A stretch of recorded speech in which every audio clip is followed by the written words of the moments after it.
Bonjour mes chers élèves de 3e 5, heureux de vous retrouver pour cette nouvelle vidéo consacrée au chapitre sur la décolonisation.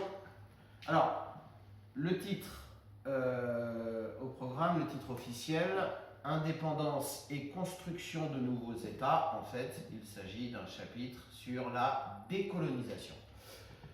Alors, évidemment, les gestes d'usage, nous sommes toujours en confinement. Un petit bonjour à Dédé la grenouille, qui, en plus de son masque de protection, porte désormais une charlotte. Bien, c'est parti.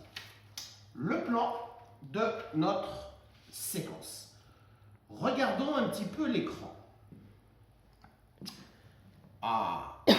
Je vous ai fait un premier document pour bien comprendre que les deux événements majeurs, essentiels, les deux événements les plus importants dans la seconde moitié du XXe siècle, la guerre froide et la décolonisation. Les deux événements les plus importants dans la seconde moitié du XXe siècle, autrement dit après 1945, après la Seconde Guerre mondiale. Et si nous regardons bien, ces deux événements commencent en même temps, en 1947, et ces deux événements vont avoir lieu en même temps sur une longue durée, la guerre froide étant un petit peu plus longue que la décolonisation. Donc deux mouvements qui ont lieu en même temps et deux mouvements liés. Nous verrons pourquoi. Alors, décolonisation. D'abord, petit 1, il va falloir faire un rappel sur ce qu'a été la colonisation, parce que, bien sûr, on ne peut pas vraiment comprendre ce qu'est la décolonisation si nous n'avons pas quelques notions sur la colonisation.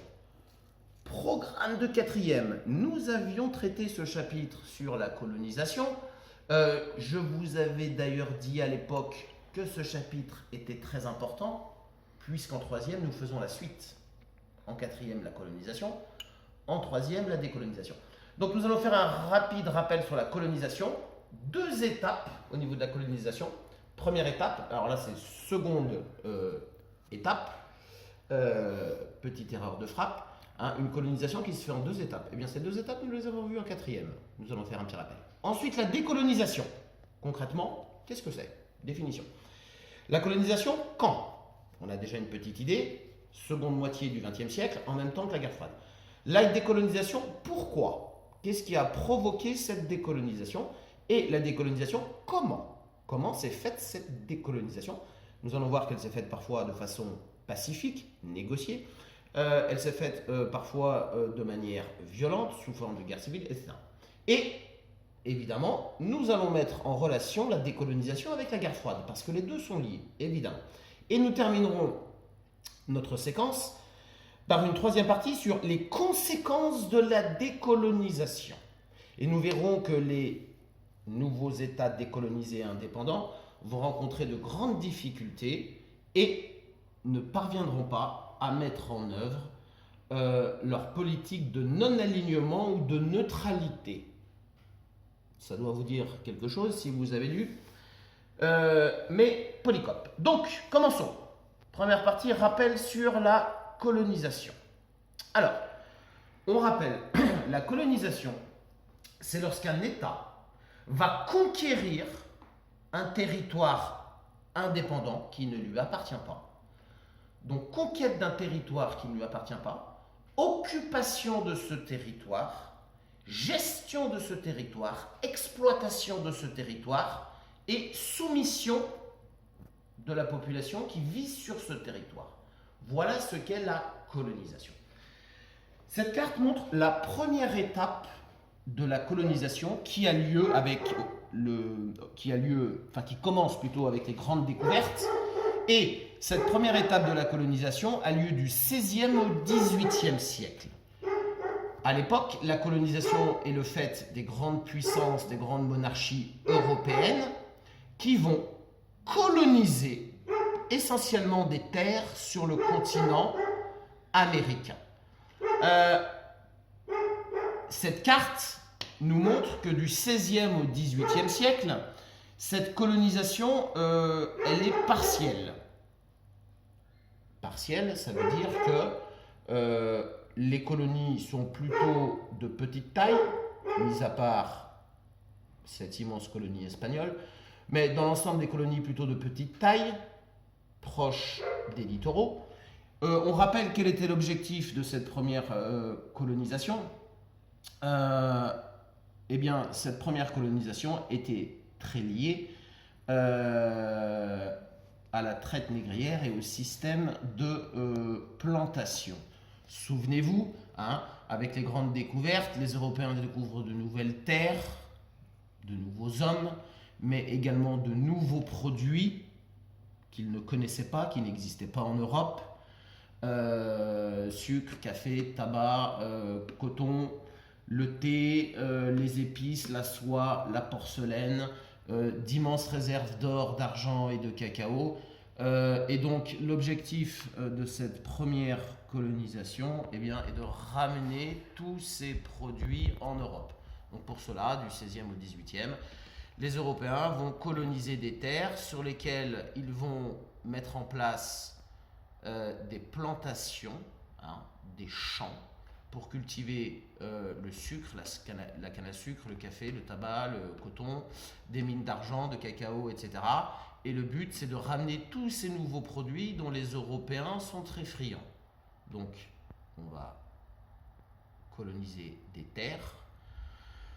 On va, sur ces terres, mettre en place des plantations pour cultiver tous ces nouveaux produits. Et la main-d'œuvre viendra du continent africain. Et donc, cette première colonisation, avec cette première colonisation, mise en place de la traite négrière transatlantique. Hein, on va faire traverser l'Atlantique à des millions d'esclaves pour qu'ils puissent travailler dans ces plantations. Donc une première colonisation du XVIe au XVIIIe, partielle. Hein, on voit que le monde est loin d'être colonisé, seulement certaines parties du monde. L'objectif, c'est de ramener tous ces nouveaux produits, les produits coloniaux, et pour cela, mise en place de la traite négrière transatlantique. Deuxième étape de la colonisation, milieu 19e siècle jusqu'aux indépendances de ces pays colonisés jusqu'en 1975. Au milieu du 19e siècle, on a ce qu'on appelle le temps des explorations. Alors, le temps des explorations, le temps des conquêtes, ça ce sont des expressions historiques consacrées, c'est-à-dire utilisées par les historiens. Donc, que se passe-t-il au milieu du 19e siècle? Eh bien, c'est le temps des explorations. Les Européens vont explorer toutes les terres qu'ils n'avaient pas colonisées durant la première étape de la colonisation. Essentiellement, le continent africain, l'intérieur du continent africain, et puis également l'intérieur du continent asiatique. Je remontre la première carte. Regardez. Première colonisation. On avait dit des colonies plutôt de petite taille, une colonisation partielle du monde. Vous voyez, l'intérieur de l'Afrique n'avait pas été colonisé, de même que l'intérieur de l'Asie. Alors pour l'Afrique, cela s'explique d'une manière toute simple, c'est qu'à l'époque, l'intérieur de l'Afrique n'intéressait pas les Européens, puisque les produits coloniaux étaient sur le continent américain. Et puis, les Européens avaient très peur d'une maladie qui existe encore, la malaria ou le paludisme. Donc, ils ne voulaient pas s'aventurer à l'intérieur du continent africain. À partir du milieu du 19e siècle, eh bien, les Européens, cette fois-ci, vont explorer entièrement le continent africain et le coloniser entièrement. Donc, le temps des explorations, milieu du 19e siècle, et après le temps des conquêtes. À partir de 1880, les Européens vont coloniser, à partir de 1880, les Européens vont commencer à coloniser entièrement le continent africain, l'intérieur du continent africain, une partie de l'Asie, notamment les Indes, etc. Ce temps des conquêtes dure de 1880 à 1914. Au début de la Première Guerre mondiale, le temps des conquêtes est terminé. Ça veut dire que l'Afrique est totalement colonisée et une partie de l'Asie. Petite précision, hein, on remarque qu'en Amérique latine, il n'y a pas de colonies européennes, hein, parce que les colonies européennes qui avaient été créées du XVIe au XVIIIe siècle, eh bien, à ce moment-là, elles ont obtenu leur indépendance. Donc de 1880 à 1914, conquête totale de l'Afrique et d'une partie de l'Asie. Alors, cette fois-ci, lors de cette deuxième étape de colonisation, les objectifs ne sont plus les mêmes. L'objectif n'est plus de ramener les produits coloniaux de l'époque moderne, le sucre, le tabac, le cacao, le café, etc.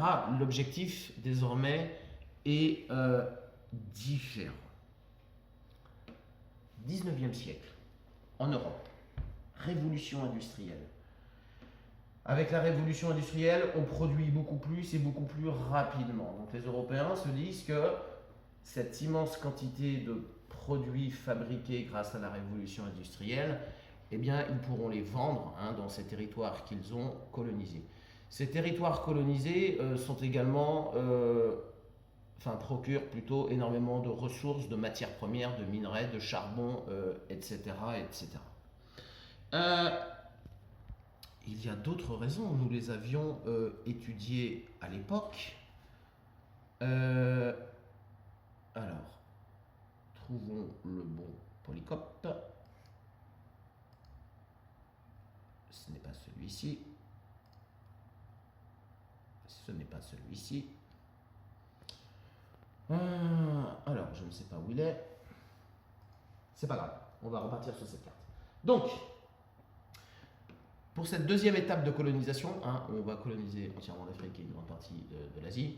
L'objectif n'est pas de ramener des produits coloniaux, l'objectif c'est d'écouler tous les produits fabriqués par la révolution industrielle, trouver des matières premières, puisque le continent africain regorge de matières premières. Et puis, à cette époque, il y a une croyance très forte parmi les États européens.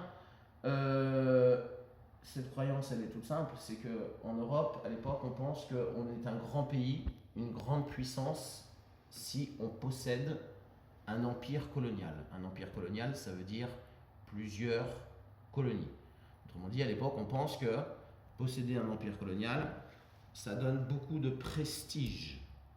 Ça montre la puissance du pays. Alors, évidemment, lors de cette deuxième étape de colonisation, en fait, les opinions publiques européennes sont assez dubitatives. Les opinions publiques européennes se disent, mais finalement, pourquoi aller à l'autre bout du monde pour conquérir d'immenses territoires, alors qu'il faudra ensuite gérer, surveiller, administrer, etc. Tout ça va coûter très cher, qu'est-ce que ça va rapporter, etc.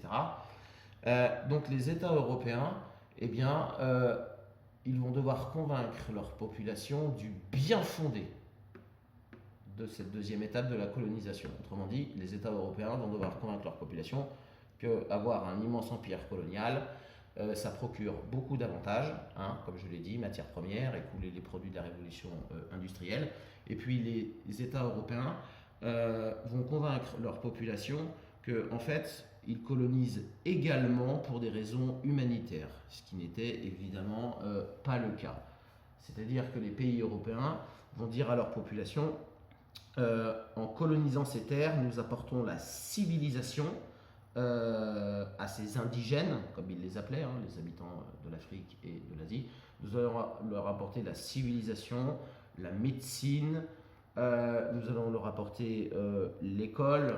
Il y a une célèbre expression à l'époque, cette célèbre expression, c'est celle-ci: nous allons apporter la lumière dans les ténèbres, comme si ces continents, Afrique et Asie, vivaient dans les ténèbres. Nous allons les sortir des ténèbres, leur apporter la lumière, la civilisation, etc. etc. Il y a un autre argument utilisé également, c'est un argument religieux. Nous allons leur révéler le vrai Dieu, donc on va les forcer à se convertir, notamment au christianisme. Il y a aussi des raisons diplomatiques. On dit aux populations européennes, mais regardez, en possédant ces immenses territoires loin de la France, on est présent partout dans le monde, on va pouvoir installer des bases militaires un petit peu partout, on sera militairement présent partout dans le monde, etc., etc. Tous ces arguments constituent ce qu'on appelle la mystique coloniale. Alors mystique, ça veut dire une espèce de croyance religieuse. C'est-à-dire qu'en Europe, il y a une espèce de croyance religieuse, une mystique,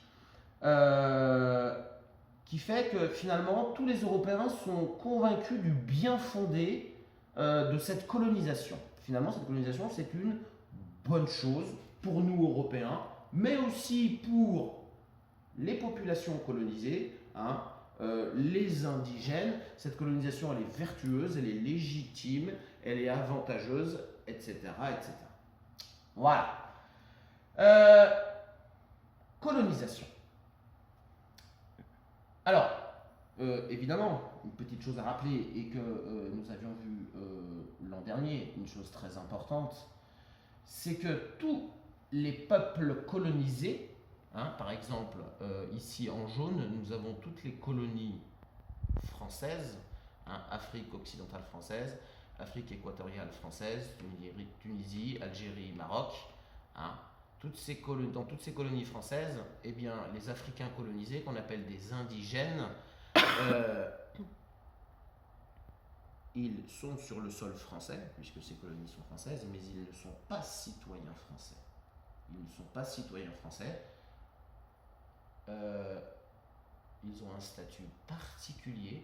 Ils sont soumis à ce qu'on appelle le code de l'indigénat, c'est-à-dire un ensemble de règles de loi qui s'appliquent à ces indigènes, des règles très dures, très strictes, et ils n'ont aucun droit politique, contrairement aux citoyens vivant en métropole, vivant en France. Et ces indigènes, petit à petit, ces indigènes, comme on les appelait à l'époque, ces indigènes, petit à petit, vont réclamer plus de droits, notamment des droits politiques, et vont réclamer la citoyenneté, comme les Français, ce qui leur sera toujours refusé. Autre précision, durant les deux guerres mondiales, les colonies ont constitué un réservoir de soldats, des centaines de milliers d'Africains colonisés, ces fameux indigènes, eh bien, ont été mobilisés, enrôlés, hein, dans l'armée française lors de la Première Guerre mondiale et de la Seconde Guerre mondiale. Et à chaque fois, fin de la Première Guerre mondiale, fin de la Seconde Guerre mondiale, eh bien, ces soldats indigènes, hein, qui ont lutté aux côtés de la France, on les a chaleureusement remerciés. À chaque fois, on leur a fait des promesses. Vous avez défendu la France, donc nous ferons des concessions. Nous allons vous accorder plus de droits, plus d'avantages. Mais ces promesses n'ont jamais été tenues. Ce qui va augmenter évidemment la frustration, hein, de tous ces peuples colonisés. Hein. Donc, je répète ici en jaune, colonie française. En rouge, toutes les colonies anglaises. Hein. Donc en rouge, on voit l'empire colonial anglais. C'est l'empire colonial le plus grand, le plus important, et la pièce maîtresse de l'empire colonial anglais, eh bien, ce sont les Indes, qu'on appelait les Indes britanniques. Et c'est l'étude de cas que nous ferons dans une prochaine vidéo. Nous verrons de quelle manière les Indes britanniques ont obtenu leur indépendance, notamment avec Gandhi. Voilà la situation, le partage du monde jusqu'en 1945. Mais en 1945, les choses vont changer.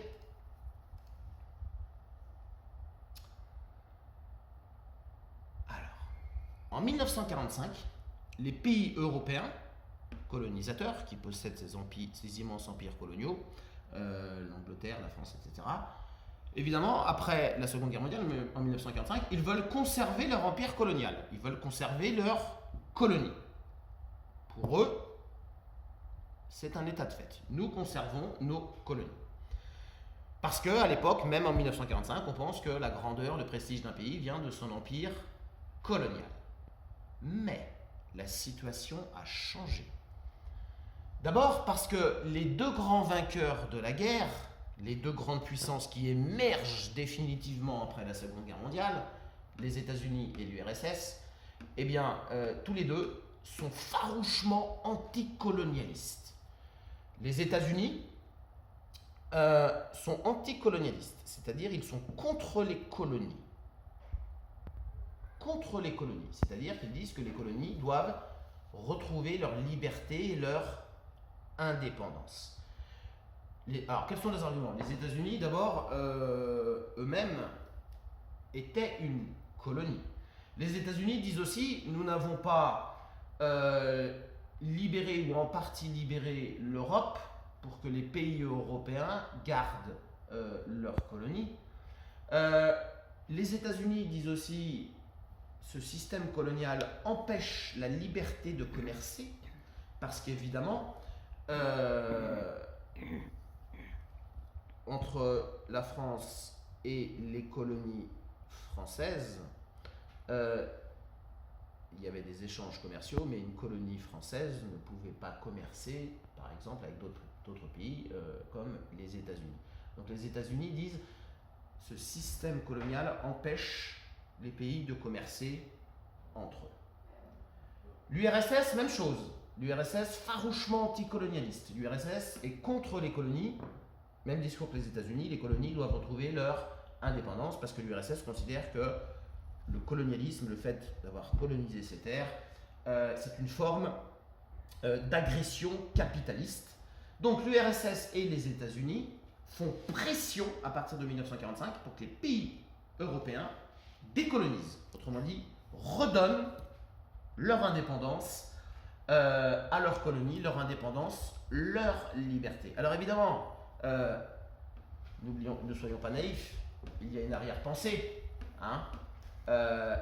Les États-Unis et l'URSS sont anticolonialistes par conviction, mais aussi, n'oublions pas que nous sommes dans le contexte de la guerre froide, ils sont anticolonialistes parce que, évidemment, ils savent très bien que dès que toutes ces colonies européennes auront retrouvé leur liberté, eh bien, ces colonies qui auront retrouvé leur liberté, qui seront des États indépendants, souverains, eh bien, il faudra aller les courtiser, les séduire pour qu'ils choisissent leur camp.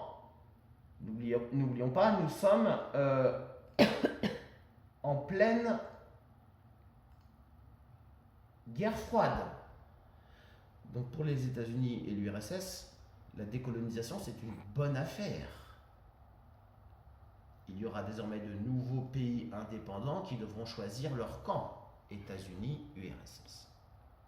Donc, la situation a changé parce que les deux grandes puissances mondiales font tout pour que les pays européens décolonisent, rendent leur liberté aux colonies.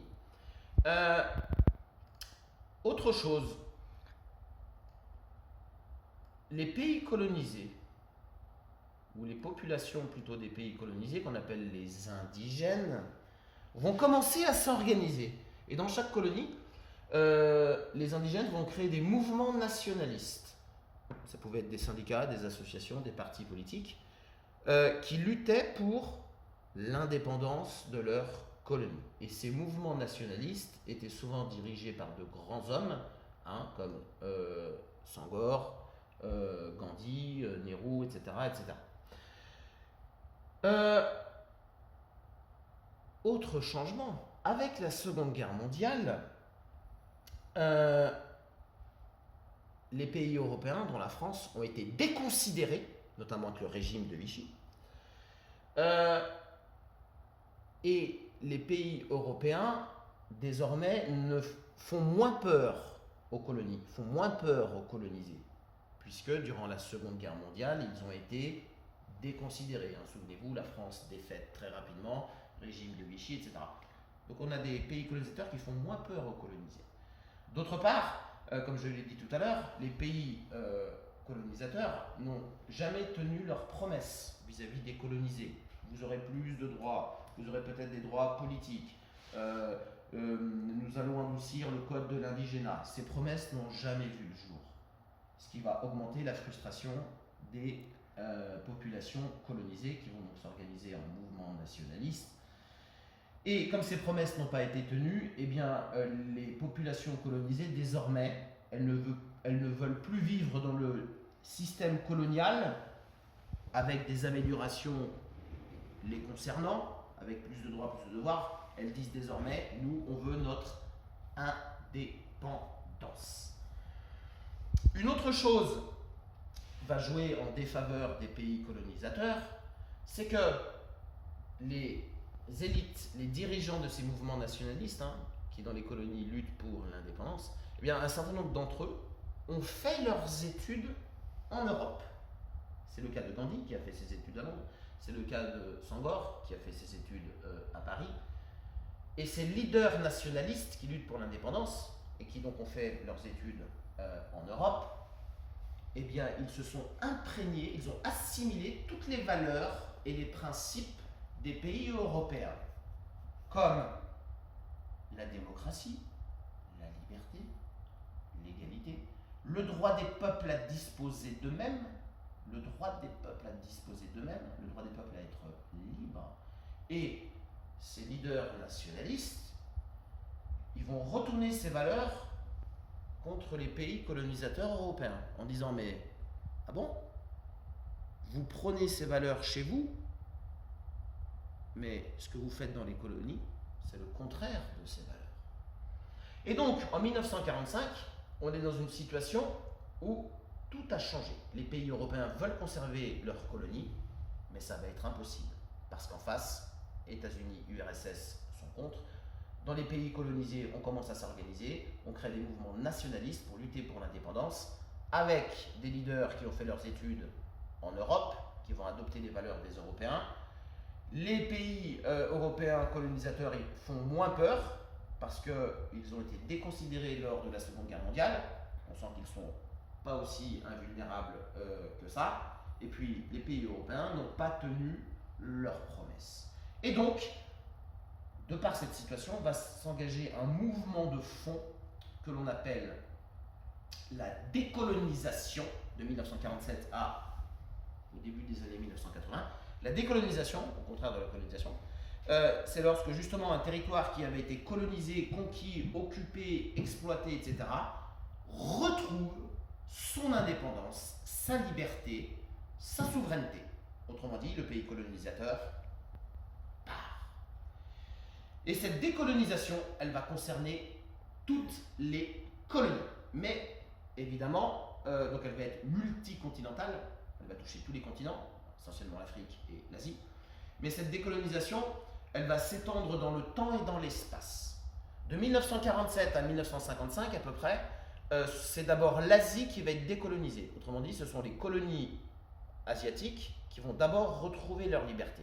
Et puis à partir de 1955, jusqu'au début des années 80, ce sont toutes les colonies africaines qui petit à petit vont retrouver leur indépendance, leur liberté. Vous voyez, il y a un décalage dans le temps. D'abord la décolonisation de l'Asie et ensuite la décolonisation de l'Afrique. On le voit sur ce document que je vous avais envoyé. Première vague de décolonisation, les colonies asiatiques. Deuxième vague de décolonisation, les décolonisations africaines. Donc il y a un décalage dans le temps et dans l'espace, mais au final, la décolonisation touche toutes les colonies. Et on n'oublie pas que la décolonisation se passe au même moment que la guerre froide. Et donc, nous allons finir là-dessus pour aujourd'hui, sinon la vidéo va être trop longue. La question qui va se poser, c'est tous ces nouveaux États désormais libres et indépendants, qui ne sont plus des colonies, que vont-ils devenir? Déjà une très grande difficulté. Il va falloir construire des États en partant de zéro. Et puis tous ces nouveaux États décolonisés, on le voit très bien ici avec cette très bonne caricature, tous ces nouveaux pays décolonisés vont être courtisés par les États-Unis et l'URSS. Et oui, désormais une multitude de nouveaux États qui devront choisir leur camp. Et les États-Unis espère bien en attirer le plus possible et l'URSS espère bien également en attirer le plus possible. Sauf que certains pays, comme l'Inde, l'Égypte, etc., refusent d'appartenir à un camp ou à un autre. C'est-à-dire qu'ils disent on n'a pas lutté pour notre indépendance, notre liberté, pour du jour au lendemain rebasculer dans une dépendance en étant dans le camp des États-Unis ou dans le camp de l'URSS. Nous voulons rester neutres. C'est ce qu'on appelle le mouvement des non-alignés. C'est-à-dire que ces pays-là, certains pays décolonisés, disent on ne veut pas s'aligner sur le camp des États-Unis ou sur le camp de l'URSS. Donc ils vont créer le mouvement des non-alignés, des neutres en quelque sorte. Mais évidemment, nous le verrons, ce mouvement est un échec. Et finalement, chaque pays qui obtient son indépendance, sa liberté, va finir par choisir son camp, soit celui de l'URSS, soit celui des États-Unis. Et nous verrons pourquoi dans une prochaine vidéo.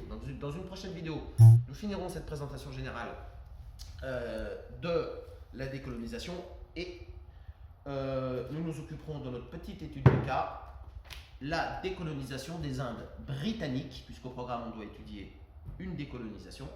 Alors pourquoi celle-ci parce que cette décolonisation britannique, c'est une étude de cas très connue.